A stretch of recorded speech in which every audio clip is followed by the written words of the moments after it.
എന്തുകൊണ്ടാണ് ഗോൾഡിന് ഈ അടുത്ത സമയത്ത് ഇത്രത്തോളം വില കൂടാനുള്ള കാരണം? നമ്മളിപ്പോൾ ഗോൾഡ് വാങ്ങണോ അതോ കുറച്ചും കൂടി വെയിറ്റ് ചെയ്യണോ? ഗോൾഡ് ശരിക്കും ഒരു നല്ല ഇൻവെസ്റ്റ്മെന്റ് ആണോ? എന്തിനാണ് ആളുകൾ ഇങ്ങനെ ഗോൾഡ് വാങ്ങി കൂട്ടുന്നത്? ഗോൾഡ് ആണോ ഏറ്റവും ബെസ്റ്റ് ഇൻവെസ്റ്റ്മെന്റ്? കഴിഞ്ഞ 6 മാസം ഞാൻ സ്വർണ്ണത്തെ പറ്റി പഠിക്കാൻ ശ്രമിച്ചു. ലോകത്തിലുള്ള ഒരുപാട് കാശുള്ള ആളുകളും രാജ്യങ്ങളും ഒക്കെ അവരുടെ വലിയ ഇൻവെസ്റ്റ്മെന്റ് നടത്തുന്നത് ഗോൾഡിലാണ്. പക്ഷെ നമ്മളെപ്പോലുള്ള സാധാരണ ആളുകൾ ഇൻവെസ്റ്റ്മെന്റിനെ പറ്റി പഠിക്കാൻ ശ്രമിച്ചാൽ ഒരുപാട് ആളുകൾ നമുക്ക് പറഞ്ഞു തരുന്നത് സ്റ്റോക്ക് മാർക്കറ്റിൽ ഇൻവെസ്റ്റ് ചെയ്യാനാണ്. എന്നാൽ കഴിഞ്ഞ വർഷം ഗോൾഡ് തന്നിരിക്കുന്ന റിട്ടേൺസ് 50% മുകളിലാണ്.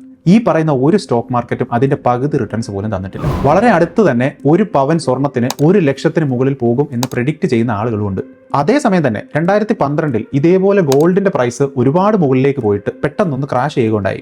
അതിനുശേഷം ഗോൾഡിന്റെ പ്രൈസ് തിരിച്ചു കയറാൻ ഒരുപാട് വർഷം കഷ്ടപ്പെട്ടതും നമ്മളെല്ലാവരും കണ്ടിട്ടുണ്ട്. ഇത് ഇനിയും റിപ്പീറ്റ് ചെയ്യും എന്ന് പറയുന്ന ആളുകളും ഉണ്ട്. ഇതൊക്കെ കേൾക്കുന്ന സമയത്ത് നമ്മളെപ്പോലുള്ള സാധാരണക്കാരുടെ ഉള്ളിൽ ഒരുപാട് ചോദ്യങ്ങളുണ്ടാവും. നമ്മളിപ്പോൾ ഗോൾഡ് വാങ്ങണോ അതോ കുറച്ചും കൂടി വെയിറ്റ് ചെയ്യണോ? ഗോൾഡ് ശരിക്കും ഒരു നല്ല ഇൻവെസ്റ്റ്മെന്റ് ആണോ? എന്തിനാണ് ആളുകൾ ഇങ്ങനെ ഗോൾഡ് വാങ്ങി കൂട്ടുന്നത്? ഗോൾഡ് ആണോ ഏറ്റവും ബെസ്റ്റ് ഇൻവെസ്റ്റ്മെന്റ്? ഇപ്പോൾ ഗോൾഡിന്റെ പ്രൈസ് ഇത്രത്തോളം കൂടാനുള്ള കാരണം എന്താണ്? ഇങ്ങനെ ഒരുപാട് ചോദ്യങ്ങൾ. ഈ ചോദ്യത്തിനെല്ലാം ഉള്ള ഉത്തരം നമ്മൾ ഇന്ന് ഈ വീഡിയോയിൽ കൂടെ കണ്ടുപിടിക്കും. ആദ്യം തന്നെ ചോദിക്കട്ടെ, ആരാണ് ഗോൾഡിന്റെ പ്രൈസ് ഡിസൈഡ് ചെയ്യുന്നത്? സപ്ലൈ ആൻഡ് ഡിമാൻഡ് വെച്ചിട്ടാണ് ഗോൾഡിന്റെ പ്രൈസ് ഡിസൈഡ് ചെയ്യപ്പെടുന്നത്. ഞാൻ സിമ്പിളായിട്ട് പറയാം. ഈ ലോകത്ത് എൻ്റെ കയ്യിൽ മാത്രമേ ഗോൾഡ് ഉള്ളൂ എന്നൊന്ന് കരുതാം. ഞാൻ എല്ലാ ദിവസവും ഒരു ഗോൾഡ് കോയിൻ വെച്ച് മാത്രമേ വിൽക്കൂ. രാവിലെ ഞാൻ കട തുറക്കുന്ന സമയത്ത് എൻ്റെ കടയുടെ മുന്നിൽ ഒരാൾ മാത്രം എൻ്റെ കയ്യിലുള്ള ആ ഗോൾഡ് കോയിൻ വാങ്ങിക്കാനുണ്ടെങ്കിൽ ഞാൻ ചിലപ്പോൾ അത് 1000 രൂപയ്ക്കായിരിക്കും കൊടുക്കുന്നത്. പക്ഷേ ഞാൻ അടുത്ത ദിവസം എൻ്റെ കട തുറക്കുന്ന സമയത്ത് 5 പേര് ഗോൾഡ് കോയിൻ വാങ്ങിക്കാനുണ്ടെങ്കിൽ സപ്ലൈ സെയിം ആയിട്ട് തന്നെ ഇരിക്കുകയാണ്, ഡിമാൻഡ് കൂടി. ആ സമയത്ത് ഞാൻ എൻ്റെ കയ്യിലിരിക്കുന്ന ഗോൾഡ് കോയിൻ വിൽക്കാൻ പോകുന്നത് 1000 രൂപയ്ക്ക് ആയിരിക്കില്ല, ചിലപ്പോൾ 2000-നോ 2500-നോ ആയിരിക്കും. ഇനി ഞാൻ ഡെയിലി 2 കോയിൻ വെച്ച് വിൽക്കും എന്ന് തീരുമാനിച്ചാൽ ചിലപ്പോൾ എനിക്ക് അത്രത്തോളം പൈസ കിട്ടി എന്ന് വരില്ല.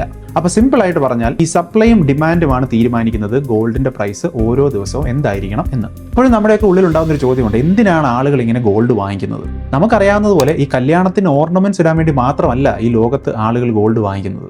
ലോകത്തിലെ തന്നെ ഏറ്റവും ബെസ്റ്റ് സ്റ്റോർ ഓഫ് വാല്യൂ ആയിട്ട് കാണുന്നത് ഗോൾഡിനെയാണ്. അതിന്റെ മീനിങ്, ഇപ്പോൾ വല്ലാണ്ട് ഇൻഫ്ലേഷൻ ഉള്ളൊരു രാജ്യത്ത് അതല്ലെങ്കിൽ വല്ലാണ്ട് ഇൻഫ്ലേഷൻ ഉള്ളൊരു മാർക്കറ്റിൽ പൈസയുടെ മൂല്യം ചിലപ്പോൾ നഷ്ടപ്പെട്ടേക്കാം. പക്ഷേ അങ്ങനെ പൈസയുടെ മൂല്യം വല്ലാണ്ട് നഷ്ടപ്പെടും എന്ന് നമുക്ക് തോന്നിയാൽ കയ്യിലിരിക്കുന്ന പൈസ കൊടുത്ത് ഗോൾഡ് വാങ്ങി സൂക്ഷിച്ചാൽ പൈസയുടെ മൂല്യം നഷ്ടപ്പെടുന്ന അത്ര നമ്മുടെ ഗോൾഡിന്റെ മൂല്യം നഷ്ടപ്പെടില്ല. ആ ഗോൾഡിന്റെ വാല്യൂ സ്റ്റേ ചെയ്യും. അപ്പോൾ അങ്ങനെ ഒരു സിറ്റുവേഷനിൽ ഒരുപാട് കാശുള്ള ആളുകളും ഇൻവെസ്റ്റേഴ്സും ഒക്കെ അവരുടെ കയ്യിലിരിക്കുന്ന പൈസ ഗോൾഡായിട്ട് കൺവേർട്ട് ചെയ്യാൻ അവർ ശ്രമിക്കും. അങ്ങനെ വീണ്ടും വീണ്ടും ഗോൾഡിന് ഡിമാൻഡ് കൂടുകയും അതിന്റെ പ്രൈസ് വീണ്ടും കൂടാനും തുടങ്ങും. ഇനി അടുത്ത ചോദ്യം, എന്തുകൊണ്ടാണ് ഗോൾഡിന് ഈ അടുത്ത സമയത്ത് ഇത്രത്തോളം വില കൂടാനുള്ള കാരണം? ഞാൻ ആദ്യം തന്നെ പറയട്ടെ, സ്റ്റോക്ക് മാർക്കറ്റ് എങ്ങോട്ട് പോകുന്നു അതിന്റെ നേരെ ഓപ്പോസിറ്റ് ഡയറക്ഷനിലായിരിക്കും ഗോൾഡ് പോകുന്നത് എന്നൊരു തെറ്റിദ്ധാരണയുണ്ട്. നമ്മൾ ഹിസ്റ്റോറിക് ആയിട്ടുള്ള ചാർട്ട് എടുത്ത് നോക്കിക്കഴിഞ്ഞാൽ ഡെഫിനറ്റ് ആയിട്ടും ഇങ്ങനെ സംഭവിച്ചിട്ടുള്ള സമയങ്ങളുണ്ട്. പക്ഷേ എപ്പോഴും അങ്ങനെയല്ല സ്റ്റോക്ക് മാർക്കറ്റിന്റെയും ഗോൾഡിന്റെയും ഡയറക്ഷൻ പോകുന്നത്. അത് മാത്രമല്ല, മിക്കപ്പോഴും ഇവർ രണ്ടുപേരും ഒരേ ഡയറക്ഷനിലാണ് പോകുന്നത്.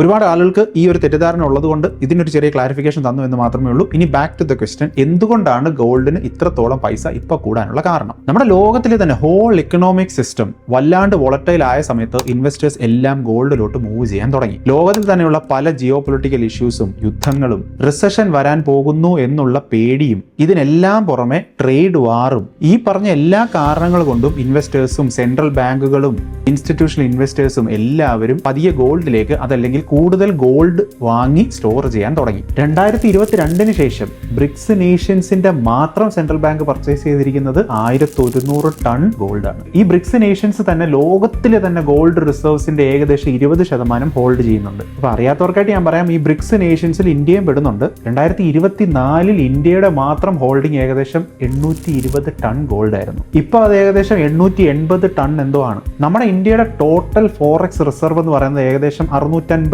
ബില്യൺ ആണ്. ഈ ഹോൾ ഫോറക്സ് റിസർവിന്റെ 10%ഓളം ഗോൾഡുമാണ്. ഇതിന് സത്യത്തിൽ അണ്ടർലൈങ് ആയിട്ടുള്ള വേറൊരു റീസൺ കൂടെ ഉണ്ട്. ഈ പറയുന്ന കൺട്രീസ് ഒക്കെ അവരുടെ വാല്യൂ ഹോൾഡ് ചെയ്യാനായിട്ട് ഒരു സമയത്ത് യൂസ് ചെയ്തിരുന്നത് US കറൻസിയാണ്. ഒരു സമയത്തെന്നല്ല, ഇപ്പോഴും മിക്ക രാജ്യങ്ങളും നമ്മളും ഒക്കെ യൂസ് ചെയ്യുന്നത് US ഡോളർ തന്നെയാണ് റിസർവ് ആയിട്ട് കീപ്പ് ചെയ്യാൻ നമ്മൾ യൂസ് ചെയ്യുന്നത്. ഇങ്ങനെ US ഡോളറിലുള്ള ഈ ഒരു ഡിപ്പെൻഡൻസി മാറ്റിയെടുക്കാൻ കൂടെയാണ് നമ്മൾ റിസർവ് ആയിട്ട് ഗോൾഡിലേക്ക് പയ്യെ മാറി തുടങ്ങുന്നത്. നമ്മൾ മാത്രമല്ല, പല രാജ്യങ്ങളും. ഇങ്ങനെ മറ്റൊരു കറൻസിയിലുള്ള ഡിപ്പെൻഡൻസി എന്തിനാണ് കുറയ്ക്കാൻ ശ്രമിക്കുന്നത് എന്ന് ചോദിച്ചു കഴിഞ്ഞാൽ ഞാനത് ചെറുതായിട്ടൊന്ന് എക്സ്പ്ലെയിൻ ചെയ്യാം. ഇതിനെപ്പറ്റി അറിയാൻ ഇൻട്രസ്റ്റ് ഉള്ള ആളുകൾ ഒന്ന് കേട്ടോളൂ. ഇപ്പൊ ഫോർ എക്സാമ്പിൾ, ഇന്ത്യയുടെ കുറച്ച് റിസർവ് മണി US ഡോളറിലാണ് ഉള്ളത് എന്ന് നമുക്ക് കരുതാം. നമ്മൾ ആ റിസർവ് US ഡോളേഴ്സ് കീപ്പ് ചെയ്യുന്നത് ഒന്നുകിൽ US-ലോ അതല്ലെങ്കിൽ US-ന്റെ തന്നെ അലൈഡ് ആയിട്ടുള്ള ബാങ്ക്സിലോ ആയിരിക്കും. ഇനി ഏതെങ്കിലും കാലത്ത് ഇന്ത്യ US ഇഷ്ടമല്ലാത്ത എന്തെങ്കിലും ഒരു തീരുമാനം എടുത്തു കഴിഞ്ഞാൽ US വേണമെന്നുണ്ടെങ്കിൽ എൻ്റെ ഈ റിസർവ് മണി ഫ്രീസ് ചെയ്യുക. ഇതിനെ ഫിനാൻഷ്യൽ സാങ്ഷൻസ് എന്ന് പറയും. എക്സാമ്പിൾ പറഞ്ഞാൽ US യൂറോപ്യൻ യൂണിയനും കൂടെ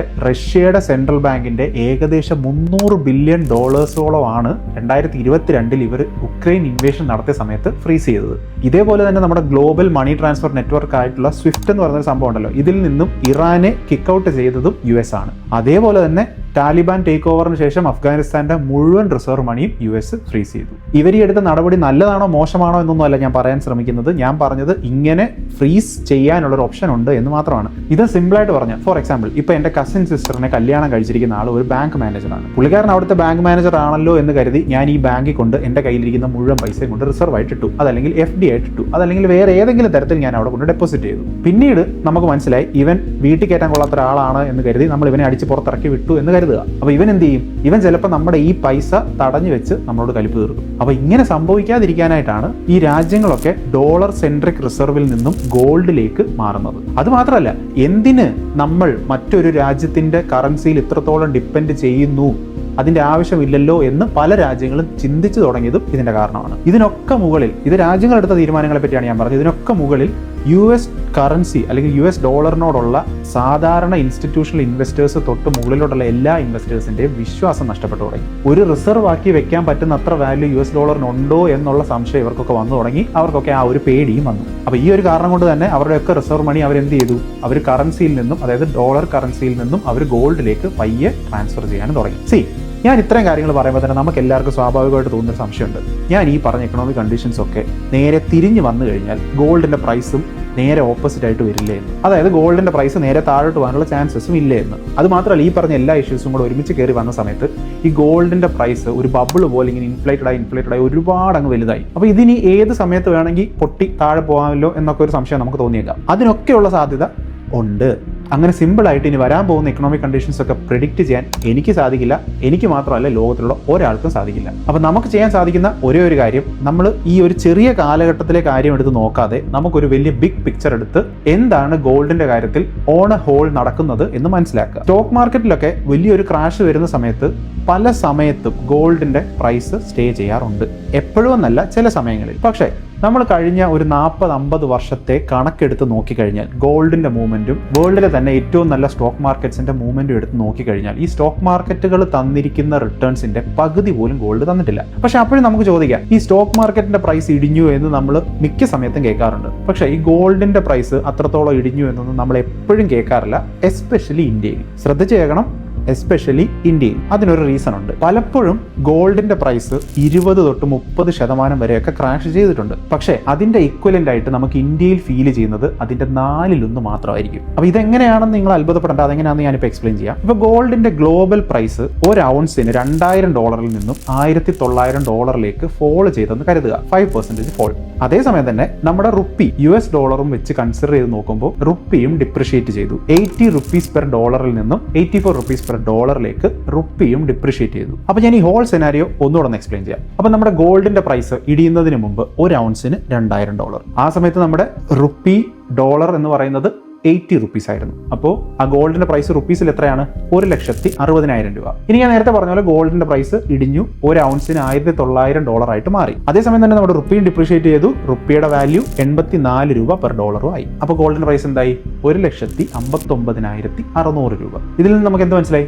ഗോൾഡിന്റെ പ്രൈസ് $100 കുറഞ്ഞപ്പോൾ പോലും നമ്മുടെ ഇന്ത്യയിൽ അതിന് വെറും 400 രൂപയെ കുറഞ്ഞുള്ളൂ. ഈ ഗോൾഡിന്റെ പ്രൈസ് ഫോളോ ചെയ്യുന്ന സമയത്ത് നമ്മുടെ റുപ്പിയും ഡിപ്രിഷിയേറ്റ് ചെയ്യുന്നത് കൊണ്ടാണ് നമ്മൾ പല സമയത്തും ഇത് നോട്ടീസ് ചെയ്യാതെ പോകുന്നത്. അപ്പം ഞാൻ ഈ കാര്യങ്ങൾ പറഞ്ഞാൽ നിങ്ങൾക്ക് കൺഫ്യൂഷൻ ഉണ്ടെങ്കിൽ നിങ്ങൾ അത് ഒന്നുകൂടെ ഒന്ന് കേട്ട് നോക്കൂ. വീണ്ടും കൺഫ്യൂഷൻ ആണെന്നുണ്ടെങ്കിൽ വെറുതെ അതിനെപ്പറ്റി ചിന്തിച്ച് തല പൊക്കയ്ക്കണ്ട, അതങ്ങ് വിട്ട് കളഞ്ഞേക്കൂ. അപ്പം ഞാൻ ഇത്രയും നേരം പറഞ്ഞ കാര്യങ്ങളിൽ നിന്ന് നമുക്ക് ക്ലാരിറ്റി കിട്ടിയ കാര്യം, ഒരു റിസഷൻ വരും എന്ന ആളുകൾ പേടിച്ചാലോ, ഒരു റിസഷൻ വന്നാലോ, എക്കണോമിക് ക്രൈസിസ് വന്നാലോ, ഈ ഗവൺമെന്റിലുള്ള ആളുകളുടെ വിശ്വാസം നഷ്ടപ്പെട്ടാലോ ഒക്കെ ഗോൾഡിന്റെ പ്രൈസ് നന്നായിട്ട് പെർഫോം ചെയ്യും. ഇനി ഇതൊന്നും സംഭവിച്ചില്ലെങ്കിൽ ഗോൾഡ് അതിന്റെ പ്രൈസിൽ വലിയ ഡാൻസ് ഒന്നും കളിക്കാൻ പോകുന്നില്ല. അത് കുറച്ച് നോർമൽ റേറ്റിൽ ചെറിയൊരു ഫ്ലക്ച്വേഷൻ ഒക്കെ കാണിച്ച് മുമ്പോട്ട് താഴോട്ട് അങ്ങ് പോകും. പക്ഷേ ഞാൻ ഈ മേളിൽ പറഞ്ഞ സംഭവം എന്തെങ്കിലുമൊക്കെ നടക്കുമെന്ന് നമുക്ക് പ്രെഡിക്റ്റ് ചെയ്യാൻ സാധിക്കുമോ? നമ്മളിപ്പോൾ ഗൂഗിളിൽ കയറിയിട്ട് റിസഷൻ ഇനി മുമ്പോട്ട് നടക്കുമോ എന്ന് നമ്മൾ സെർച്ച് ചെയ്തിട്ട് അതിന്റെ പ്രൂഫ് നമ്മൾ തപ്പിയെടുക്കാൻ ശ്രമിച്ചു കഴിഞ്ഞാൽ ഇഷ്ടംപോലെ പ്രൂഫ് നമുക്ക് കിട്ടും. അതേസമയം നമ്മൾ തിരിച്ച് സെർച്ച് ചെയ്യാണ് റിസഷൻ ഒരിക്കലും ഇനി മുമ്പോട്ട് നടക്കില്ല എന്ന് പറഞ്ഞ് നമ്മൾ ഗൂഗിളിൽ സെർച്ച് ചെയ്ത് കഴിഞ്ഞാൽ അതിന്റെയും കുറെ പ്രൂഫ് ആർട്ടിക്കിൾ നമുക്ക് കിട്ടും. സിമ്പിൾ ആയിട്ട് പറഞ്ഞാൽ